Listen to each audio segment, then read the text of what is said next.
안녕하세요. 저는 30대 여자입니다. 결혼해서 혼자 나와 지낼 때까지 시댁이라는 곳에 결혼 전에 인사드리러 한 번 그리고 이혼 선언을 한 번 했어요. 시어머니한테 시달린 것도 아니었지만 결국 이혼을 하게 됐어요. 인생이란 게 예상대로 흘러가지 않는다고 하지만 될지는 상상조차 못했네요. 대체 어떤 일을 겪고 이혼까지 결심하게 됐는지 그 이야기를 들려드릴게요. 저희 엄마는 제가 대학생 때 돌아가셨어요. 출근하다가 자동차 사고가 크게 일어나셨거든요. 엄마와 아빠 두 분 다 사셨는데 아빠는 손도 못 써보고 엄마를 그렇게 보내신 게 너무 충격으로 다가왔던 모양이에요. 저에게는 12살이나 어린 여동생이 하나 있었 당시 초등학생이었죠. 아버지는 엄마의 목까지 자신의 사랑을 주겠다고 다짐하셨어요. 그러나 동생을 키우기에 의사라는 직업이 너무 바쁘다며 서울 생활을 접으시고 제주도로 내려가 봉사활동을 하시며 지내셨습니다. 다행히 의사로 벌어들인 돈이 많으셔서 생활하는 데는 부족함이 없었어요. 저 또한 그 이후로는 부모님께 손 벌리지 않고 제가 열심히 아르바이트를 하며 등록금을 벌고 생활비를 충당했어요. 그렇게 졸업을 하게 되어 괜찮은 회사에 취직했습니다. 그때 취미삼아 독서 모임에 나갔다가 한 남자를 만나 결혼하게 되었습니다. 저와 남편에게는 유일한 공통점이 하나 있었는데요. 둘 다 엄마가 없다는 것이었습니다. 점이었죠. 우연히 이 사실을 알게 된 이후부터 묘하게 친밀감이 생겼습니다. 급하게 친해지게 되었죠. 남편의 친어머니는 남편을 낳으면서 돌아가셨다고 해요. 아버지는 사업을 하셨는데 사업이 잘 되어 부유하게 자랐다고 합니다. 그리고 남편이 초등학교 1학년 때 아버지가 한참 어린 여자와 결혼을 했고 그때부터 남편의 악몽이 시작되었다고 합니다. 새엄마는 우리가 개처럼 행동을 한다고 말했다고 합니다. 남편의 아버지가 있을 때는 살들이 잘 챙겨주다가도 집에 아버지가 없으면 360도 돌변해서 괴롭혔다고 합니다. 그러다가 딸을 낳고서부턴 진짜 집안의 주인이 되었다고 생각했는데 아버지가 있어도 대놓고 눈치를 주고 함부로 대했다고 합니다. 새 엄마는 딸만 2명을 낳았는데 혹시라도 남편이 사업을 물려받게 될까 봐 엄청 걱정을 했다고 해요. 그렇게 되면 자기 딸들 앞으로 떨어지는 산이 줄어들게 될 테니까요. 그래서 남편에게 해외 대학을 추천해주면서 이민을 권하기도 했고 괜히 사업과 관련이 먼 학과에 들어가라고 종용하기도 했죠. 하지만 남편은 경영학과에 들어가 대학을 졸업한 뒤 아버지 회사에 들어가 일을 했어요. 많이 힘들었겠죠? 나는 다 커서 엄마가 돌아가셨는데 정말 힘들었거든. 근데 당신은 엄마 얼굴 한 번 보지도 못하고 새 엄마한테도 사랑을 받기는커녕 어릴 적부터 그런 취급을 당했다니 저는 남편의 어릴 적 이야기를 듣고 남 이야기 같지 않아서 눈물이 펑펑 흘렸습니다. 쏟아냈어요. 솔직히 나는 아버지의 회사에 대해 별로 관심이 없어요. 그냥 빨리 결혼해서 나의 집을 꾸리고 싶어요.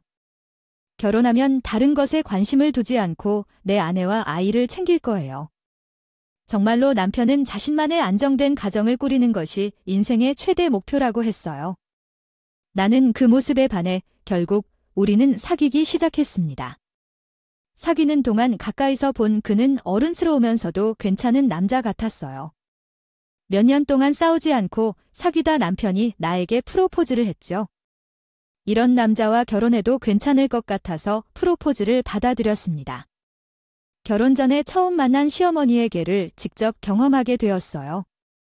연애와 결혼이라는 것은 내가 내게 제공해준다는 생각에 삶에 대한 희망을 가지게 했습니다.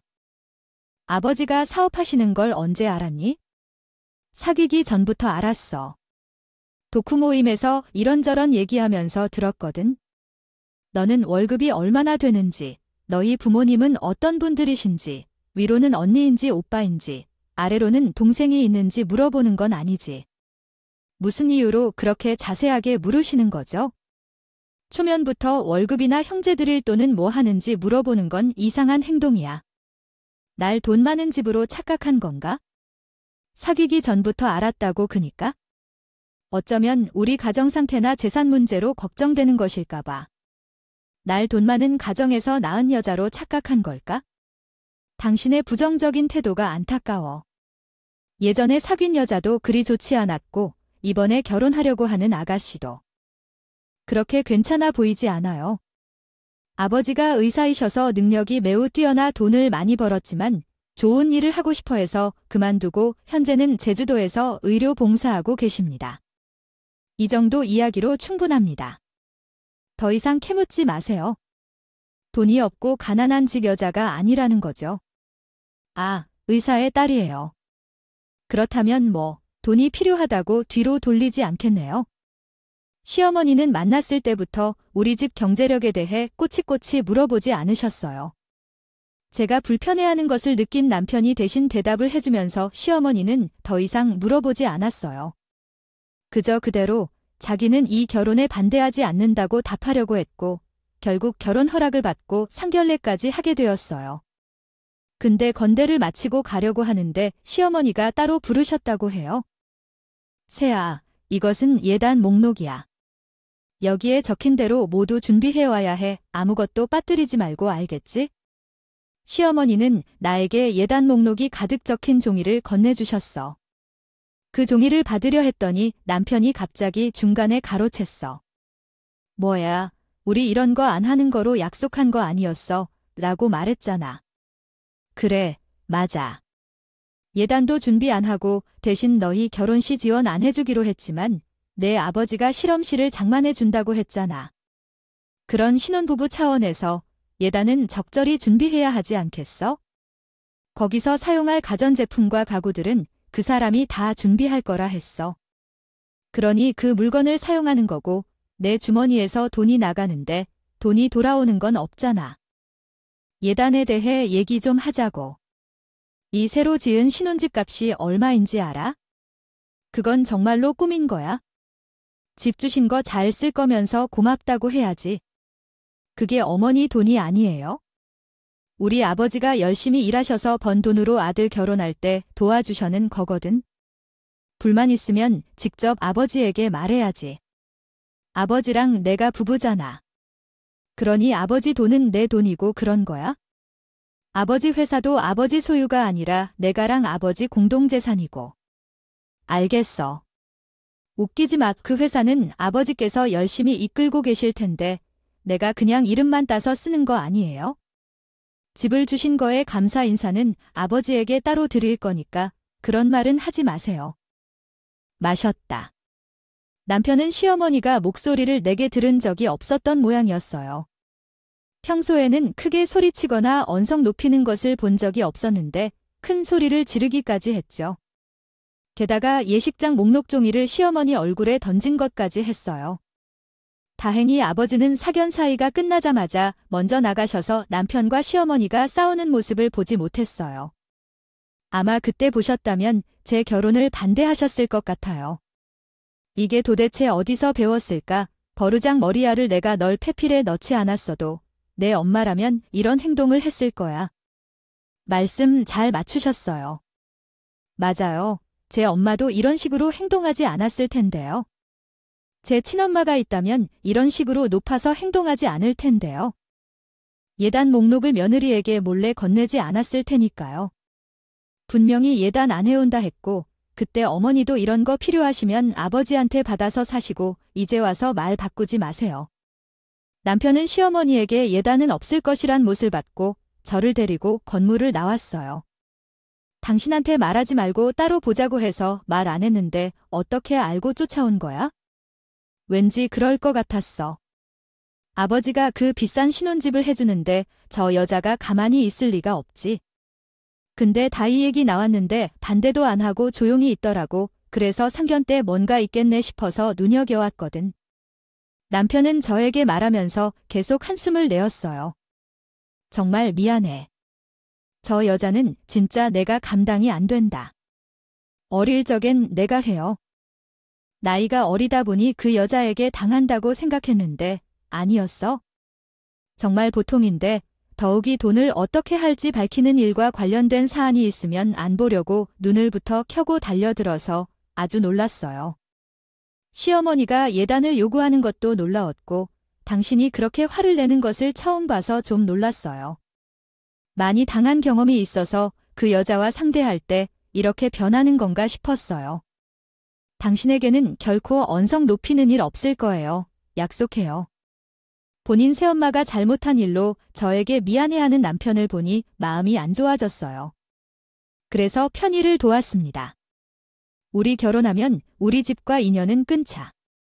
아버지 회사에서 배운 바 되니까 굳이 그 집에 들락날락하며 그 여자와 마주치지 말자. 신혼여행 다녀와서도 인사하지. 결혼식을 마치고 그녀와는 절대로 안녕이에요. 남편은 이제 본가로 가기 싫다고 말했어. 처음에는 화가 나서 그냥 한마디로 생각했는데 진심으로 그랬던 것 같아. 우여곡절 끝에 결혼식을 마친 후 우리는 시부모님을 방문하지 않았어요. 대신 저희만의 신혼을 즐기고 있는데 어느 날 우리 동생이 전화를 했어요. 언니, 큰일 났어. 아빠가 쓰러져서 응급실에 왔는데 나 혼자 너무 무섭다. 제주도로 와줘야 돼. 대체 무슨 일인지 모르겠어. 아버지가 쓰러지던데 평소에 아픈 건 없었어.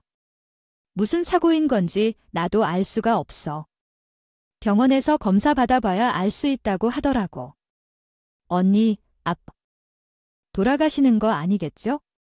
어떻게 동생이 울면서 아빠가 쓰러지셔서 지금 응급실에 계신다고 하더군요. 제주도로 당장 넘어가기 어려운 상황이라 제주도에 사시는 아는 분께 연락하여 병원에서 동생 곁에 머물 수 있도록 부탁을 드렸어요. 왜 그래요? 대체 무슨 일이에요? 아빠께서 쓰러지셨다는 거예요? 다행히 동생이랑 같이 집에 계셨을 때 쓰러지신 거라고 해요. 동생을 바로 응급실로 모셔갔고 지금은 검사를 받고 있는 중이에요. 큰 병이신 것 같진 않을 테니 걱정하지 마세요. 제주도까지 너무 멀어서 바로 가보지도 못하고 걱정이 많이 되지만 장애노은은 평소에 아프지 않았고 별다른 일도 없었어요. 금요일 저녁에 퇴근하면 제주도로 같이 가서 몇 날 후에 다시 금요일 저녁에 퇴근하고 바로 남편과 함께 도와드릴게요. 제주도로 넘어가서 아빠가 괜찮다고 했다. 병원에 안 계시고 집에 있어도 된다고 했다. 병원에서 약을 받고 태어났으니까 아빠가 병원에 계셨을 때 답답하다고 하셔서 옛날에 엄마와 함께 한 것도 생각이 나서 싫다고 했더라. 그래서 퇴원해도 괜찮다고 하니까 집으로 보냈겠지? 정확히 뭐라고 했는지는 모르겠다.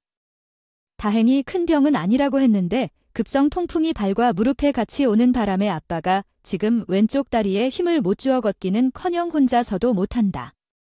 그럼 너 학교 갔을 때는 어떻게 했어? 어쩔 수 없이 혼자 계셨지? 친척들은 다 서울에 있고 김씨 아저씨도 일하셔야 하니까. 그래도 아저씨가 병원에 치료받으러 갈 때마다 차 태워주시고 음식을 가져다 주신 것에 대해 아저씨에게 꼭 감사 인사를 전해야겠어요. 아버지가 큰 병이 아니라 다행이긴 한데 혼자 움직이실 수 없으셔서 정말 큰 일이네요. 다행히 아버지는 큰 병이 있지 않았지만 갑작스럽게 통풍이 와서 한쪽 다리가 마비되셨다고 해요. 제대로 걷지 못하시고 집에서도 동생이 부축을 해주셔야 화장실을 가실 수 있었어요. 게다가 동생은 고등학교 2학년이라 학교를 다니고 있었고 그때가 마침 기말고사가 다가오는 겨울 시기여서 공부도 해야 했던 바쁜 시기였죠. 공부하면서 아버지를 돌보느라 집안일까진 할 엄두가 안 나는 정도였어요. 아빠가 아픈 것을 알게 된 후 며칠이 지나지 않아 저와 남편이 제주도 집에 갔을 때 집안이 엉망이었습니다. 집안 곳곳에 머리카락이 흩어져 있고 먼지가 눈에 띄며 빨래는 산더미처럼 쌓여 있었습니다. 저와 남편이 도착해서 아버지의 상태를 확인하고 쉬지도 않고 바로 청소를 시작했던 정도였습니다. 여보, 우리 아빠가 아프셔서 당신이 고생이다. 퇴근하고 제주도에 오자마자 바로 집 청소하고 당신도 평일에 회사에서 일하느라 힘들어 쉬어야 하는데 우리 식구들 때문에 미안해해. 그게 무슨 소리야. 장인 어른이 아프시면 당연히 나도 챙겨드려야 하는 건데 나도 당신 가족이나 마찬가지잖아. 그러니까 미안해하지 마. 그렇게 말해주셔서 너무 고마워. 그리고 같이 제주대에 와줘서 너무 감사하고 당신이 옆에 있어서 너무 힘이 납니다. 내가 힘이 된다니까 다행이네. 남편은 힘든 내색 없이 청소를 같이 해주었어요. 언니, 결혼 진짜 잘한 것 같아. 형 부모야, 왜 이렇게 다정해? 아빠한테 하는 모습 보니까 언니한테도 진짜 잘할 것 같아. 맞아, 형부 진짜 나한테 잘해줘. 늘 말도 이쁘게 하고 말이야. 내가 남자, 나는 참 잘못하는 것 같아. 나도 형부 같은 남자 만나서 결혼해야겠다. 언니 너무 부럽다. 그런 모습을 보고 동생은 제 남편이 너무 멋있다고 한참 칭찬하더라. 다음날 아침에 먹으려고 냉장고 문을 여니까 인스턴트만 잔뜩 있더라고요. 저는 얼른 동네 슈퍼로 가서 장을 보고 아침 식사를 했습니다. 차려졌어요. 오랜만에 집밥을 먹는다니 역시 학교 급식이랑 차원이 다르다고 언니가 말했어요.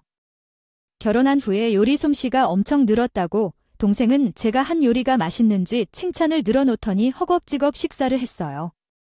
그 모습을 보니 잘 먹어 기분이 좋기보다는 평소에 식사를 제대로 못하는 것 같아 오히려 마음이 안 좋아졌어요. 너는 밥은 잘 챙겨 먹고 있는 거야? 나는 원래 아침은 잘 안 먹어서 괜찮아. 점심도 학교에서 나오고 저녁도 야자하면 학교에서 먹는데 아빠가 챙겨 들려야 해서 수업이 끝나자마자 집에 와서 저녁만 집에서 먹는데 김씨 아저씨가 가져다 주신 거 있으면 그거 먹고 없으면 내가 요리를 못하니까 그냥 편의점이나 반찬 가게에서 음식을 사 먹어요. 살다가 대충 때우고 있어? 아버지 아프시니 잘 드셔야 되고 너도 공부하니 밥 잘 챙겨 먹어야 되는데 옆에서 챙겨줄 사람도 없고 어떻게 하니 그러지 말고 서울로 올라오는 건 어때? 아버지도 서울병원에 다니시는 게 좋을 것 같고 어차피 너도 서울에 있는 대학교 올 거잖아. 미리 이사하는 것도 나쁘지 않을 것 같아. 언니가 가까이 있으면 나야 좋긴 좋지.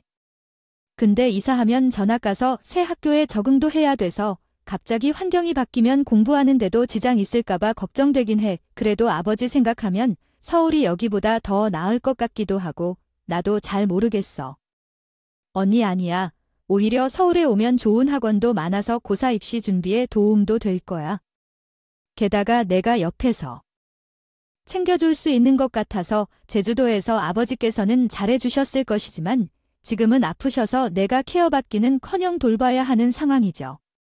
공부하면서 집안일까지 내가 할 수 있을까 언니가 볼 때는 그게 좀 무리인 것 같아요. 사실 나도 그렇게 생각하지만 우선 좀 더 생각해 볼게. 이사를 하면 겨울방 청소도 해야 되니까 그때 다시 말해줄게. 남편은 저와 여동생 이야기를 옆에서 가만히 듣고 있었어요. 그리고 저와 둘이 설거지할 때 슬쩍 묻더군요. 그럼 처제랑 장은 서울에 오는 거야? 글쎄, 그건 잘 모르겠어.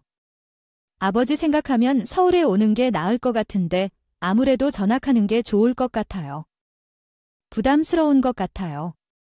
아빠도 제주도에 있고 싶어 하시고 두 사람이 상의해서 결정하는 대로 따를 생각이어서 저는 서울에 모셔서 살고 싶지만 아빠와 여동생의 선택에 따라 다르다고 말했어요. 그랬더니 왠지 모르게 그때 남편이 안심한 듯한 표정을 지었거든요. 제가 착각했나 싶었지만 나중에 알고 보니 그때 제대로 본 것이었어요. 주말 내내 남편과 저는 집안 청소와 아빠 케어를 했습니다. 그리고 일요일 저녁에는 다음날 회사를 가야 해서 서울로 가는 비행기를 타야 했죠. 여보, 나는 제주도에 좀 더 있다가 갈게.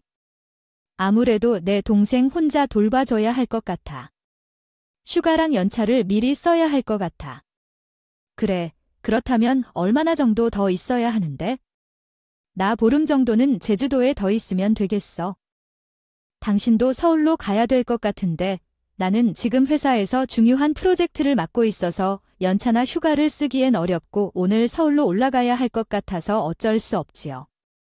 장인어른도 아프시고 처제도 어리니까 당신이 시간 되는 대로 돌봐주고 오면 되겠어요.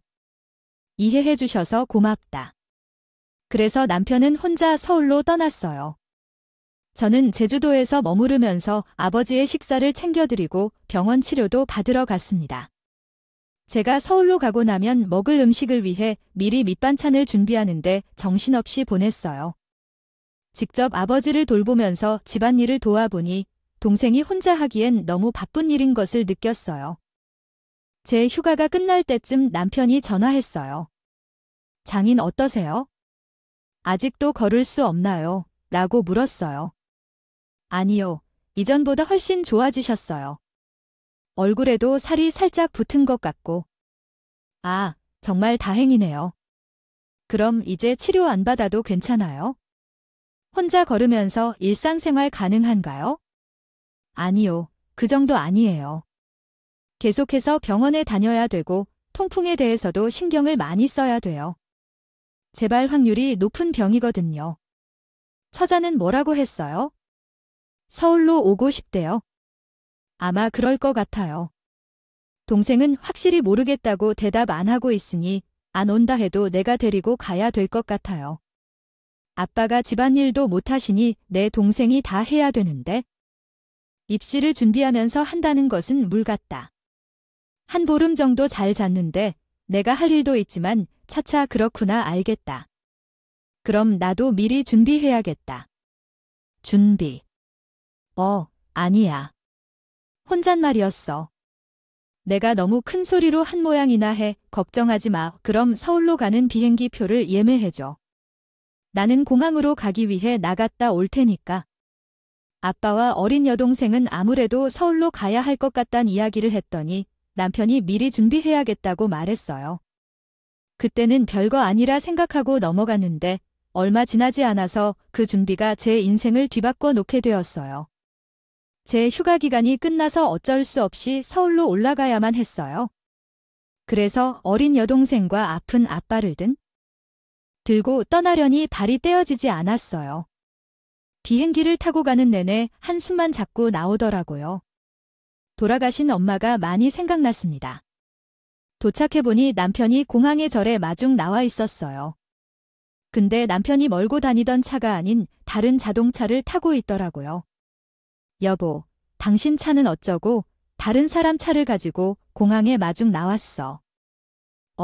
아니야. 이거 내 차야. 아버지가 새로 차를 샀어. 정말 이렇게 비싼 차를 갑자기 사주셨다고. 당신 회사에 중요한 프로젝트 있나 봐. 그거 성공으로 했나 봐. 그런 건 아니고 그냥 내가 타고 다니던 차가 별로 좋은 건 아니었잖아. 그래서 아버지가 신경 쓰셨나 봐에 당신도 새로 살 수 있으니까 이번 주에 같이 차를 사러 갈까? 가다. 승용차 바꾸다. 같이 말하다. 아버지 이쁘다. 시 거절하다. 남편 고급 세단 사주다. 제주도 부르다. 사이 자세하다 물어보다. 얼어붙다. 궁금하다. 피곤하다. 물다. 적다. 들다. 끝나다. 어디 가다. 신혼집 이쪽 어디 가다 가자. 내 승용차도 바꿔주신다고 하셨다고. 대체 왜 당신 차를 바꾸면서 내 것도 같이 바꿔주시겠다고 하셨어요? 아니, 그냥 아버지께서 당신 차를 이쁘다고 바꾸어 주시고 싶으시다면 며느리 사랑은 시아버지를 거절하지 말고 하도록 해요. 남편께서 시아버지께 고급 세단으로 차를 바꿔주셨고 제가 조만간 차를 사주신다고 하셨다고요. 제가 제주도에 있던 부름 사이에 시댁에서 어떤 일이 있었는지 자세히 물어봤지만 남편께서 대답을 얼어붙였어요. 궁금했지만 너무 피곤해서 더 이상 묻지 않았죠. 그리고 차에 올라타서는 저는 바로 잠이 들었습니다. 어느 정도 시간이 지나고 눈을 떴을 때 우리 신혼집으로 가는 길이 아니라 다른 방향으로 가고 있었어요. 여보, 근데 우리 어디 가는 거야? 이쪽은 우리 신혼집으로 가는 길이 아니잖아. 아닌데, 길을 잘못 들었어. 아, 우리 집에 가려고 하는데 내 본가 말이야? 아까 말 안 했나? 내게 시댁에 간다는 소리는 안 했어. 시댁에는 대체 왜 가는 거야? 그게 중요한 거 아니면 내일이나 다른 날 가면 안 될까? 나 집에 가서 씻고 좀 쉬고 싶거든. 아빠 병원 가고 집안이라 너무 피곤해. 안 돼. 그건 안 될 것 같아. 우리 지금 바로 본가로 가야 돼. 엄청 급한 일이 있거든. 오늘 꼭 가야 돼. 대체 시댁이 무슨 일인데 결혼하고 한 번도 가자는 소리를 안 하더니 갑자기 가자고 하는 거 보면 굉장히 큰 일이 있는 것 같긴 한데. 가게 되면 알게 됐고요. 예전에 쓰던 방에 화장실도 딸려 있는데 거기서 씻고 쉬면 돼. 저는 몸이 너무 피곤해서 집으로 바로 들어놓고 싶었어요. 하지만 평소에부터 시댁에서 치아를 닦던 남편이 갑자기 급한 일이 생겼다며 시댁에 가자고 했어요. 큰 일이 생긴 것 같아서 나도 알아볼까 했죠. 대답했지만 시댁에 도착하니 아무도 없었어요. 뭐야, 급한 일이 있다고 했잖아. 그런데 왜 집에 아무도 없는 거야? 아, 지금은 낮이라 다들 보리를 처리하러 나갔나 봐. 곧 가족들도 들어올 거야. 제주도에서 방금 비행기를 탄 중요한 사람을 기다리겠다며 집에 가서 쉬지도 못하게 하더니 다른 사람들은 보리를 처리하러 나갔다고 하더라고요. 당신 오늘 좀 이상하다고 하는 거야? 무슨 일인지 정확히 말해줘. 알았어, 말해줄게. 그건 남편이 시댁에게 무슨 일이 생겼는지 말해주려고 할 때 대문이 퍼선으로부터 열리는 소리가 들렸고 부모님께서 집으로 들어오셨습니다. 그런데 오셔서 바로 황당한 말씀을 하셨어요. 사돈이 오이 아프다네. 사돈이 너 아파하심 보고 우리 집에 들어오기로 했더라고 말씀하셨죠. 참 기특한데 아프기 전에 부모님을 잘해야겠죠. 그러면 늦을 수 있어요. 앞으로 잘 지내봐야겠다고 하셨어요. 네, 그게 무슨 의미인가요? 라고 나 물었습니다. 아버님의 집에 들어오시다니. 아, 이분은 방금 제주도에서 서울로 와서 엄청 피곤하대요. 보름 동안은 아버지가 아프신데 집 청소와 어린 동생 돌봄을 해야 했던 것 같아요. 오늘은 먼저 위로 올라가서 쉬는 게 좋겠죠? 사는 첫날부터 꼴딱하지 않게 함께 지내자고요. 오늘은 며느리가 됐나 봐요. 저녁상을 차리는 날 이게 어떨까요 싶었는데 여보세요. 왜 그래요 이렇게 무례해요. 애가 아버지가 병원에 가시고 와서 피곤하다고 하셨어요. 앞으로 함께 살면서 얼굴 볼 기회가 있으니까요. 그 이야기는 나중에 하도록 하죠. 그렇죠. 올라가서 쉬세요. 얘 대신 나가 내일 아침은 준비하도록 해야 했는데 들었는지 모르겠지만 우리 집에는 규칙이 있어요. 아침 6시에 일어나서 여자들은 아침 식사를 반드시 준비해야 해요. 내일은 너 혼자 좀 해봐. 회사 다니는 건 알겠지만 우리 집의 전통이라고 생각해요. 그리고 이건 물론 다른 것도 많이 지켜야 해요. 평일에는 늦어도 7시까지는 꼭 가족과 함께 시간을 보내야 해요. 늘 비워두도록 해요. 시아버지는 잘 지내자고 말하셨고 시어머니는 다음날 아침에 식사를 준비하세요. 저에게 차려라 하면서 제가 집안에 살게 되면 따라야 할 규칙들에 대해 말씀하셨어요. 그 상황에 당황할 수밖에 없었고 시아버지와 시어머니께서 말씀하신 내용으로 보아 제가 가족과 함께 사는 것처럼 언급하신 것 같았어요. 이게 도대체 어떤 말씀이신지 전혀 이해가 되지 않았어요. 시댁에 들어와 살 것이라고 말한 적이 없었으니 이해가 안 되네요. 오늘 남편이 중요한 일이 있어서 제주도에서 서울로 오자마자 들린 거예요. 그래서 오늘은 여기서 지내지 않고 신혼집으로 돌아가서 내일 아침 조리를 도와드리려 해요. 어머니께서 어떤 오해가 있는지 궁금하여서 아니요 라고 말하며 손짓을 했는데 남편이 말을 끊으시더군요. 무슨 소리야? 우리는 여기서 함께 살기로 했잖아. 이전에 다 말한 것 같은데 왜 기억을 못하는 걸까? 당신이 피곤한 것보다 더 보입니다. 죄송해요. 이 사람이 피곤한 것 같아서 정신이 없나 봐요. 먼저 씻고 좀 쉬겠어요. 그리고 남편은 더 이상 말을 하지 못하게 급하게 제 손목을 잡고 2층에 있는 자신이 결혼하기 전에 사용했던 방으로 데리고 갔어요. 문이 열리고 방으로 들어가는 순간 제 눈을 의심할 수밖에 없었습니다. 신혼집에 있어야 할 물건들이 본가 남편의 방에 있었거든요. 이게 다 뭐야? 이게 왜 여기에? 부모님께 우리가 들어와 말했더니 부모님도 좋다고 하셔서 신혼집에 있던 모든 물건을 다 가지고 들어왔어요. 왜 그래? 그걸 왜 마음대로 정해? 나한테 한마디 상의도 없이 상의하고 망하고 할 게 뭐 있어? 남편이 시댁에 들어가 살자 하면 넌 그냥 따라 들어오는 거야? 거기 있던 물건도 다 가지고 들어왔으니까 토달지. 오늘부터 이곳에서 살려고 하는데 남편은 평소와 다른 강인한 태도로 나에게 명령하는 것이 아니라 명령을 내린대요. 부부라면 중요한 결정을 할 때 함께 상의해야 한다는 게 맞지 않나요? 게다가 사는 곳은 가장 중요한 부분 중 하나인데 그걸 마음대로 결정하는 게 어떻게 되는 걸까요? 사실 결혼할 때부터 함께 살자고 아버지가 말씀하셨는데 제가 싫다고 했거든요.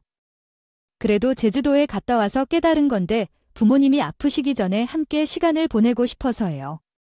장인이 갑자기 아파서 우리 아버지의 생각이 너무 걱정되더라고요. 그래서 이번에 이사하고 싶다고 말하니 엄청 좋아하셔서 짐을 다 옮겨버렸어요. 함께 살자고 했던 말에 차도 주신 거예요. 그리고 당신도 주신다고 하셨고 제가 차가 필요 없다고 해서 현재 타고 다니고 있어요. 다니는 차로도 충분해. 그리고 나는 시집살이 하기 싫어 지내고 싶으면 당신 혼자 살라. 난 신혼집에서 혼자 살 테니까 신혼집은 이미 팔았어. 집을 팔고 거기 있던 짐은 다 여기로 가져왔어. 아마 지금은 다른 사람이 들어와 살고 있을걸? 미쳤어. 왜 우리 집을 팔아? 어차피 그 집도 우리 집에서 해준 거니까. 그거에 대해 처분하는 것도 내 권한이야.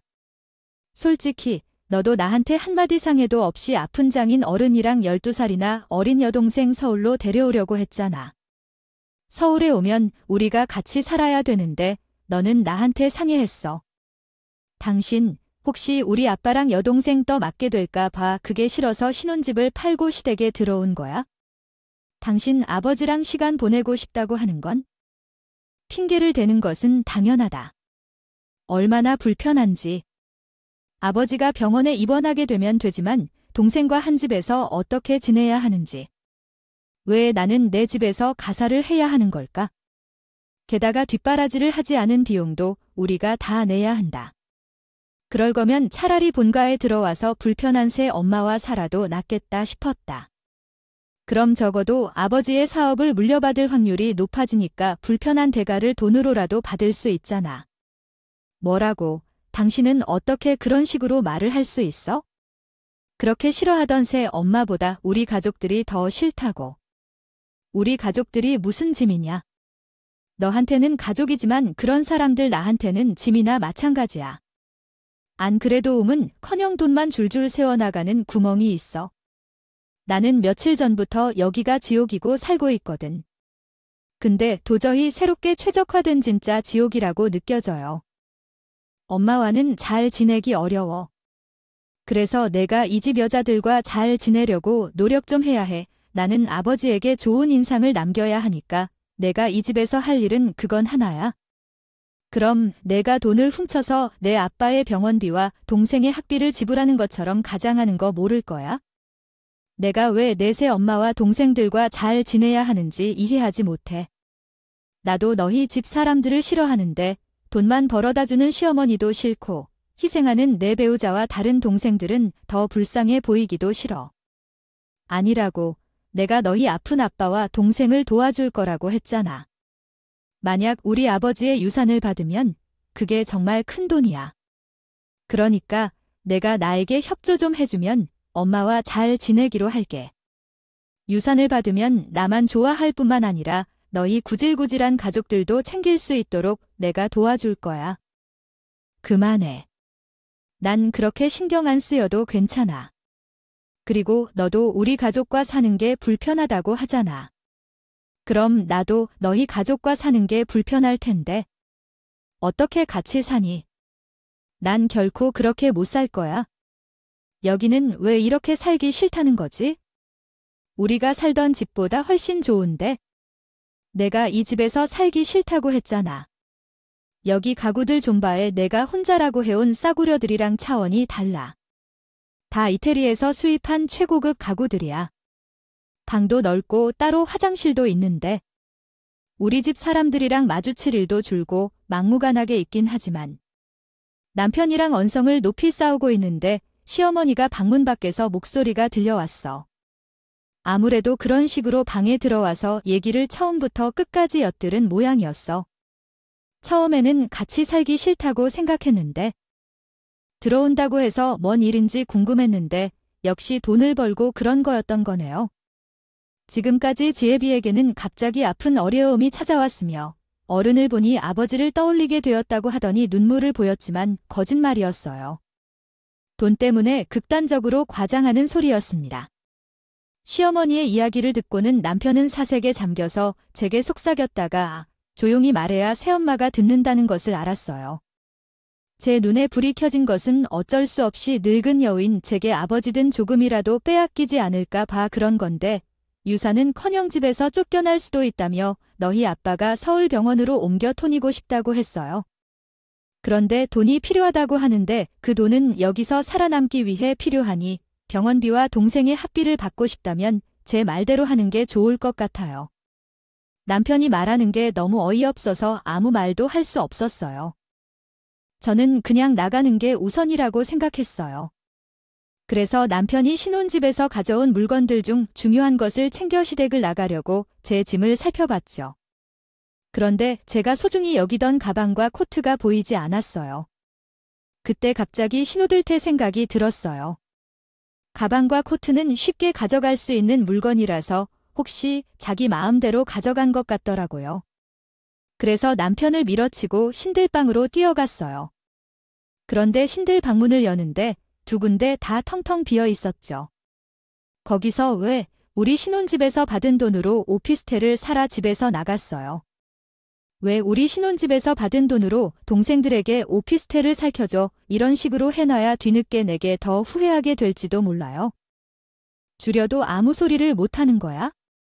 그리고 따로 살면서 아버지와 멀어지니까 더 좋고 우리 친정 가족들이 서울로 거처를 옮기는 것은 구질구질하다 난리를 피우는 거야? 너는 신호를 집까지 말해주냐? 그러는 것도 나한테 한마디 상도 없이 내가 서울에 없는 동안 대체 무슨 일이 얼마나 벌려놓은 거야? 일을 벌이다니 아버지한테 돈을 받아야 너희도 가족들을 부양할 거 아니야. 내가 들어온다고 하니 새 엄마가 애들을 독립하고 싶어 했는데 이참에 내보내는 게 같이 지내기 편하지 않겠냐 하더라. 생각해보니 그 말이 맞는 것 같아서 오피스를 살았어. 지내게 더 불편하잖아. 다 너와 나를 위해서 한 일이야? 그리고 애들 목까지 우리가 같이 키울 거야. 상속을 받으면 너도 좋지 않을까? 내 생각에는 너는 그냥 호구인 것 같아. 호구 시어머니가 신들 오피스텔을 사주고 독립시키고 너를 이용했어. 그래야 너와 내가 편하게 사는 거야? 만약 독립하고 싶다면 시아버지에게 말해서 돈을 받아 나가면 되니까? 왜 돈을 달라고 했겠어? 남편은 그냥 멍청한 사람인 줄 알아? 본인의 말로는 상속이 이득이라고 했지만 뒤에서 시어머니가 조종한 것 같았어. 그리고 요즘 같은 100세 시대에 유산을 받으려고 시부모를 모시고 사는 사람이 어디 있어? 말도 안 되는 소리에 남편이 속아 넘어간 것 같았어. 상속을 받고 싶으면 내가 나 혼자 받아라. 내가 갚아야 할 돈은 필요 없어. 우리 아빠랑 내 동생을 내가 챙기겠으니까 너는 신경 쓰지 말고. 절대 아가를 안 해. 내 집은 왜 이사를 해야 하는지. 끊어버려. 그냥 너랑 연결 끊으면 됐는데 내가 왜 시댁 눈치를 보며 여기서 살아야 하는지 모르겠어. 우리 이제 이혼하자. 남철은 나와 우리 집을 무시하는 얘기를 퍼뜨렸어. 평소에는 돈을 버는 것 대신 의료봉사를 하는 우리 아빠를 존경스럽다 하더니 다 허울뿐인 말이었나 봐. 그런데 그날로 이혼 소송에 들어갔고 짐을 싸서 나오는데 시모가 무척 밝은 표정으로 웃고 있었어. 남편 말대로 흔치 않은 여자는 아니었어. 내가 자리를 비운 사이 옆에서 무슨 소리를 했길래 남편이 하기까지 하게 되었는지 거기다 오피스텔까지 살게 해주고 참 대단하다고 생각했어. 그리고 너는 그 이상한 집 구석에서 지낼 마음이 없었어. 이혼 소송 소식을 듣자 시아버지는 불같이 화를 냈어. 남편은 제게 다음날 회사에서 해고당했다고 하고 저를 집 밖으로 쫓아냈어요. 그래서 저는 다음날 이혼 변호사를 찾아가서 상담을 받았고 이혼 서류를 작성해서 남편에게 보냈습니다. 남편은 매일 전화를 걸어서 용서를 구했지만 제 마음은 이미 상처로 인해 닫혀 있었습니다. 그렇게 우리는 이혼하게 되었습니다. 현재는 아빠와 여동생과 잘 지내고 있어요. 여동생은 훌륭한 대학생이 되었고 아빠도요. 건강을 회복하셔서 지금 전처럼 일하고 있는 병원에서 다시 일을 하시면서 계신다면 오히려 남편과 이혼하고 예전에 가족들과 함께 살았던 집에서 살면서 마음이 더 편한 것 같습니다. 이곳으로 돌아온 후로 가끔 꿈속에서도 엄마를 만나곤 하고 있습니다. 제가 이렇게 가족들과 행복한 시간을 보내고 있는데 남편은 제가 살고 있는 삶과는 다른 삶을 살고 있다고 느껴집니다. 제 이혼한 전 남편의 소식을 지인을 통해 전해 들었는데 정말 불쌍했어요. 전 남편이 전향으로 가면서 저에게 시댁 욕을 한 모든 것을 제 아버지께서 이에 대해 정리해서 들으셨는지 궁금합니다. 그래서 본인의 아버지께서 제대로 알고 계신지 확인하기 위해 지방살이를 진행하고 있다고 합니다. 아마도 서울로 다시 올라오실 예정인 것 같습니다. 어려울 것 같아요. 게다가 본인의 몫인 유산도 물려받기 힘들지 않을까 싶네요. 하루라도 빨리 연락을 끊어서 다행이라 생각하고 이제 앞으로는 제 인생만 챙기며 지내려 합니다. 제 이야기 들어주셔서 감사드리고요. 저는 이만 마치겠습니다. 오늘도 저희 채널에 와주셔서 감사드립니다. 더 좋은 이야기로 찾아뵙겠습니다.